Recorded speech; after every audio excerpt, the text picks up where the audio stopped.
Hello, నా పేరు doctor Mahesh. మీ చిన్నపిల్లల డాక్టర్ను, మీ కిడ్స్ డాక్టర్ను. ఈరోజు మనం ఒక డిఫరెంట్ టాపిక్ మాట్లాడుకున్నాం.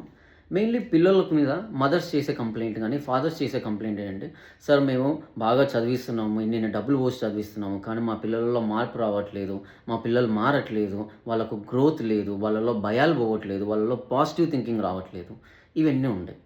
సో ఫస్ట్ ఒకదాని గురించి ఒకటి మాట్లాడుకున్నాం. ఫస్ట్ మార్పు అనేది ఎక్కడ మొదలవుతుంది అంటే, నిద్ర లేచిన తర్వాత మీ బెడ్షీట్ మీరు మడత వేసుకొని పక్కన పెడతారు చూడండి, అక్కడ మొదలవుతుంది మార్పు. నేను కప్పుకున్న బెడ్షీటు నేను మడత పెట్టుకోవాలి, ఇది నా పనులు నేను చేసుకోవాలి, అమ్మ నాన్న మీద డిపెండ్ అవ్వకూడదు అనేది ఒక రొటీన్ మీరు ఎప్పుడైతే అలవాటు చేస్తారో పిల్లలకు, అక్కడ మొదలవుతుంది. అది ఫస్ట్ స్టెప్ ఫర్ చేంజ్. మార్పుకు మొదటి స్టెప్, మొదటి అడుగది. అది మార్పు. రెండోది గ్రోత్ లేదు. గ్రోత్ ఎందుకు ఉండదండి? దాన్ని గ్రోత్ లేదని ఎలా చెప్పగలం అంటే, ఫస్ట్ ఆఫ్ ఆల్ మీరు మీ పిల్లలు ప్రతి 6 నెలలకు ఒకసారి మేము డాక్టర్లము అన్ని టెస్టులు చేయించుకోండి, హెల్త్ చెకప్ చేయించుకోండి అంటాం. అలానే గ్రోత్ గురించి 6 నెలలకు ఒకసారి అసెస్ చేసుకోవాలి. మనల్ని మనం అసెస్ చేసుకోవాలి, మన పిల్లల్ని మనం అసెస్ చేసుకోవాలి. మనము మన పిల్లల్ని ఎంత ఇన్స్పైర్ చేస్తున్నాం మార్పుకోవడానికి, లేకపోతే ఎదగడానికి ఎంత ఇన్స్పైర్ చేస్తున్నాం. పిల్లలలో ప్రతి 6 నెలలకు ఒకసారి ఎంత మార్పు వచ్చింది, ఫిజికల్గా వాడు ఎదిగాడా, మెంటల్లీ వాడు మారాడా, వేరే పిల్లలతో ఉండడం ఎలా ఉంది, దాని తర్వాత చదవడం ఎలా ఉంది, ఆటలలో ఎలా ఉన్నాడు, ప్రతి 6 నెలలకు ఎక్కడ డ్రాబ్యాక్స్ ఉన్నాయి, ఎక్కడ సరిగ్గా లేడు, అలాంటివి చూసి ఎప్పటికప్పుడు వాళ్ళను అప్డేట్ చేస్తూ మార్చడానికి ట్రై చేస్తూ ఉంటే అప్పుడు గ్రోత్ అనేది అసెస్మెంట్ జరుగుతుంది. ఇప్పుడున్న బిజీ లైఫ్లో మీరు పాటించట్లేదు, వాళ్ళు చూడట్లేదు. స్కూల్కి వెళ్ళాడా, వచ్చాడా, చదువుకున్నాడా, ర్యాంక్ వచ్చిందా, అది కాదు. ర్యాంకులు కాదండి, ఎంత నాలెడ్జ్ ఉంది, సొసైటీలో ఏం నేర్చుకుంటున్నాడు, మంచి ఏంటి చెడు ఏంటి అనేది తెలుసుకుంటున్నాడా లేదా, అది గ్రోత్. అలా చూడాలి పిల్లలను. స్కూల్కి వెళ్తున్నాడు, స్కూల్కి వచ్చిన తర్వాత బ్యాగ్లో ఏముంది, ఏం చదువుతున్నాడు, బుక్లో ఏముంది, స్కూల్కి వెళ్ళి ఏం చేస్తున్నాడు, మీ బిజీ లైఫ్లో కాదు, పిల్లల గురించి కూడా పట్టించుకోవాలి. అక్కడ తెలుస్తుంది వాళ్ళ గ్రోత్ ఉందా లేదా అనేది. గ్రోత్ లేకపోతే ఎక్కడ బ్యాక్లాగ్ ఉంది, దానికి మనం ఏం చేయాలి మన సైడ్ నుంచి, అది మీరు ఎఫర్ట్స్ పెట్టాలి. రెండవది పాజిటివ్ థింకింగ్. భయాలు. సార్ మా పిల్లోనికి భయాలు ఎక్కువైనాయి, ఫియర్ ఎక్కువైంది. ఎందుకండి ఫియరు? మీరు వాళ్ళకు ఒక ధైర్యాన్ని ఇవ్వండి.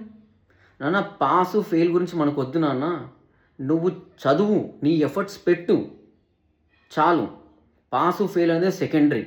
నువ్వు ఏం నేర్చుకున్నావు, బాగా నేర్చుకున్నావా లేదా, నీకు కాన్సెప్ట్ వచ్చిందా లేదా, ఒక టాపిక్ మీద ఏదైనా ఒక సబ్జెక్ట్లో ఒక టాపిక్ నీకు అది వచ్చిందా లేదా, అది అర్థమైందా లేదా అని ఆలోచించాలి. అంతేగాని మా వాడికి ర్యాంకులు రావట్లేదు, మా వాడికి ఇది చేయట్లేదు, అది చేయట్లేదు, అది కాదండి.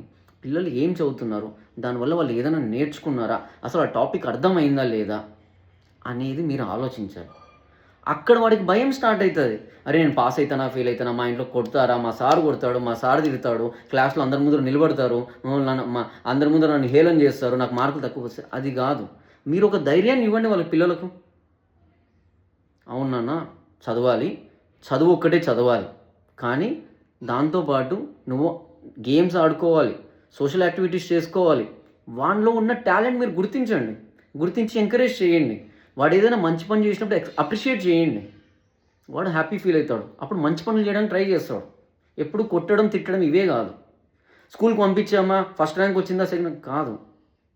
ఎంతలా వాడిలో ఆ చదువు అనేది వాడి మీద ఇంపాక్ట్ ఉంది, దాని నుంచి ఏం నేర్చుకున్నాడు వాడు, బయటికి వెళ్తే బతకగలడా, ఇలాంటివన్నీ చూడాలి. అలా మీరు వాడికి ఒక ధైర్యాన్ని ఇచ్చినప్పుడు వాళ్ళలోనే భయం పోతుంది. ఆటోమేటిక్గా వాళ్ళలో భయాలు పోయి పాజిటివ్గా థింక్ చేయడం ఆలోచిస్తాడు. సో పేరెంట్స్ ఎంత సపోర్ట్ ఇస్తే పిల్లలు అంత బాగా ఎదుగుతారు.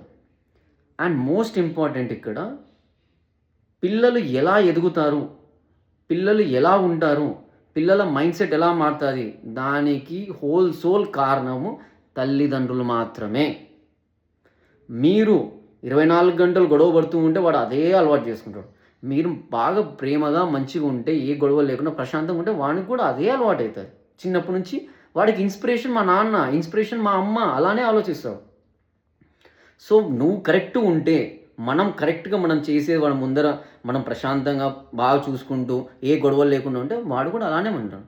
ఎప్పుడైనా ఒకటి గుర్తుపెట్టుకోండి, డిస్టర్బ్డ్ ఫ్యామిలీస్ ఉన్న ఇంట్లో ఉన్న పిల్లలు ఎక్కువ డిస్టర్బ్డ్ మైండ్ సెట్తో ఉంటారు. సో పిల్లలకు ప్రశాంతమైన వాతావరణం క్రియేట్ చేయాలి. అలా క్రియేట్ చేసినప్పుడు పిల్లలు కూడా బాగా చదవడానికి, ఎదగడానికి ఆ ఎన్విరాన్మెంటల్లో వానికి మెంటల్లీ వాడు స్ట్రాంగ్ ఉంటాడు. అలా కాకుండా 24 గంటలు మనం ఏదో ప్రాబ్లమ్స్, గొడవలు ఇలాంటివన్నీ పెట్టడం వల్ల, ఇలాంటివన్నీ చూడడం వల్ల వాడి మెంటల్ డిస్టర్బెన్స్ వల్ల చదువు మీద కూడా కాన్సన్ట్రేట్ చేయలేడు వాడు. నెగెటివ్ థింకింగ్ ఏర్పడుతుంది ఇవన్నీ. సో మీ ఇంట్లో మీరు చేసే ప్రతి చిన్న విషయం మీ పిల్లల మీద ఎఫెక్ట్ పడుతుంది. సో ఇది మీరు ప్రతి ఒక్కరూ గమనించాల్సిన విషయం. పిల్లలు ఉన్న ఇంట్లో మీరు ఎన్ని మంచి హ్యాబిట్స్, ఎన్ని మంచి పద్ధతులు, ఎంత ప్రశాంతమైన వాతావరణం క్రియేట్ చేసుకుంటే అంత బాగా పిల్లలు పైకి వస్తారు. అంత బాగా మంచి మైండ్ సెట్ ఉంటుంది. పిల్లల ముందు నువ్వు మొబైల్ చూడడం మొదలు పెడితే వాళ్ళు కూడా మొబైల్ చూస్తారు. మీరు ఏమి ఇన్స్పైర్ చేస్తున్నట్టు వాళ్ళను. సో ఎక్కడొస్తావు నీకు పాజిటివ్ థింకింగ్? మోస్ట్ ఇంపార్టెంట్ తల్లిదండ్రులకు నేను చెప్పేది ఒకటే, అదేంటంటే మీ పిల్లలు స్కూల్ నుంచి వచ్చారా, స్కూల్ బ్యాగ్లో ఏముంది, స్కూల్కి వెళ్ళి ఏం చేస్తున్నాడు, ఏం చదువుతున్నాడు, స్కూల్కి వెళ్ళి తెలుసుకోవడం చాలా ఇంపార్టెంట్. ఈ ఫాస్ట్ ఫార్వర్డ్ లైఫ్లో, బిజీ లైఫ్లో మీ పిల్లల మీద మీరు కాన్సన్ట్రేట్ చేయకపోతే ఒక్కసారి చేయి దాటిపోయిన తర్వాత మళ్ళీ తిరిగి రాదు. రెండోది మోస్ట్ ఇంపార్టెంట్ థింగ్, పిల్లలకి ఏదైనా కావాలి, వాడు గొడవ పడుతున్నాడు, ఏడుస్తున్నాడు అంటే ఇమీడియట్గా వాడు ఏం అడిగితే అది ఇవ్వడం ఆపేసేయండి. దానివల్ల వాడికి ఏమొస్తుందంటే, నేను ఏడ్చినా, గొడవ పడినా, ఫుడ్ తినకపోయినా నాకు కావాల్సింది నాకు వస్తుంది అనే మైండ్ సెట్లో ఉంటాడు. ఆ మైండ్ సెట్లో ఉన్నప్పుడు ఏమవుతుందంటే వాడికి లైఫ్లో ప్రతిదీ అలానే స్టబర్న్నెస్ వస్తుంది. ఒకటి మంకుపట్టు వచ్చేస్తుంది. ఓకే, ఇప్పుడు నాకు ఇది కావాలంటే నేను ఫుడ్ తినకపోతే అది మీరు చేసే మమకారం కాదు, పిల్లల్ని చెడగొట్టడం. అది ఇప్పుడు చిన్న విషయానికి ఇలా చేసినప్పుడు రేపు పొద్దున పెద్ద విషయానికి కూడా అలానే చేస్తాడు. సో వాళ్ళకు చెప్పండి, ఇది ఇంపార్టెంట్, ఇది అవసరం ఉంది, ఇది అవసరం లేదు, దీనివల్ల మనకి ఎంత ఉపయోగం ఉంది అని ఎప్పుడైతే చెప్పడం మొదలుపెట్టి ఆ వస్తువు విలువ తెలియడం మొదలు పెడితే అప్పుడు వాడికి అర్థమవుతుంది. సో ఇలాంటి చిన్న చిన్న విషయాలు, చిన్న చిన్న జాగ్రత్తలు తీసుకుంటే మన పిల్లల మైండ్ సెట్ కానీ, పాజిటివ్ థింకింగ్ కానీ, మార్పు కానీ, గ్రోత్ కానీ ఇవన్నీ ఉంటాయి. So this is the talk for the day. Thank you.